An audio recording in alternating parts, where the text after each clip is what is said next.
A lot feels different than the UFC Contender Series loss. It's been a few days. I'm healing up quite well. Shins are better. Still getting like 20,000 steps a day here in Portugal.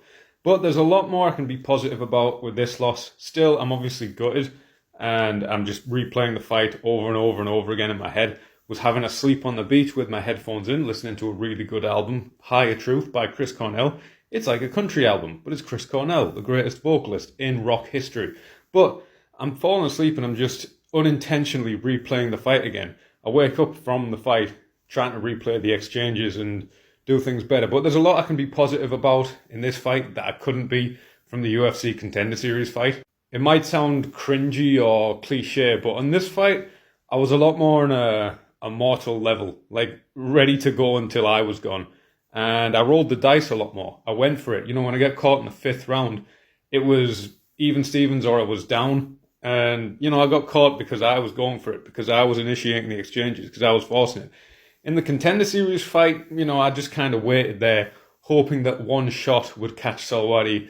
Just really hesitant. Didn't roll the dice, even though I was in Vegas. Even to the last moment, the last round, when I was wobbled, he took my back and he was really squeezing for that choke and I was just holding on for dear life. I just had the brainwaves going till the end of the fight where I was thinking, if he gets this under the chin, I push his elbow as hard as I can and tuck my chin, and if it doesn't work, I'm going out. I'd already preconceived that if he got the choke in. I was less hesitant in there, I was throwing more combinations, and I was happy to throw a lot more kicks until my shins just swelled up and my feet swelled up really painfully. And though I lost the belt when I was walking out the arena to get a lift to the hospital, I could think that 0.0000001% of the population will ever push themselves to that kind of mortal level and will ever feel that kind of feeling. It was this weird up and down of like crying in the hospital, but then my body would get this adrenaline dump where I'd get all giddy, even though I'd lost, just this rush of endorphins or endocannabinoids, whatever the physical release is, and then I would be sad and crying again. It's been a bit of a roller coaster. Finally slept a bit and had some pancakes, so I'm feeling a lot better. But the point is when I lost in Contender Series, I took no risks, I took no chances. When I was preparing for the fight, my mind was full of divergences. I was making 4 TikToks a day and posting lives of like an hour a day, almost concerned more with the image of fighting. Whereas this one, come off the loss, but all I really felt was that connection, and it was an honour to fight someone who just won't quit at any point, meeting me, who wouldn't quit at any point. And I hope you enjoyed the fight. Really looking forward to when I get back, getting in the nitty-gritty of analysis. Probably head's not in the greatest space, and it would detract a bit from the holiday and the actual mental rest and physical rest if I got too much into analysis mode.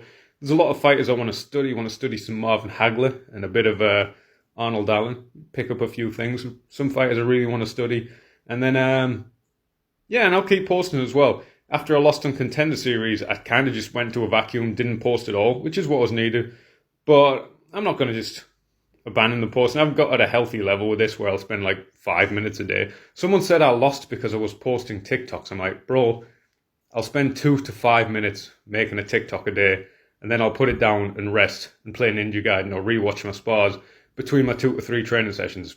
If you said that before the Salwadi fight, 100%, but not before this fight. Going to do some pad work video breakdowns again. Loads of one championship guys now in one championship, Ryosai, Nadaka. I want to do some more Noriri stuff. I want to do some of Masaku, the great Transformer Padman, to all these legends. So I'm looking forward to doing some pad work analysis videos.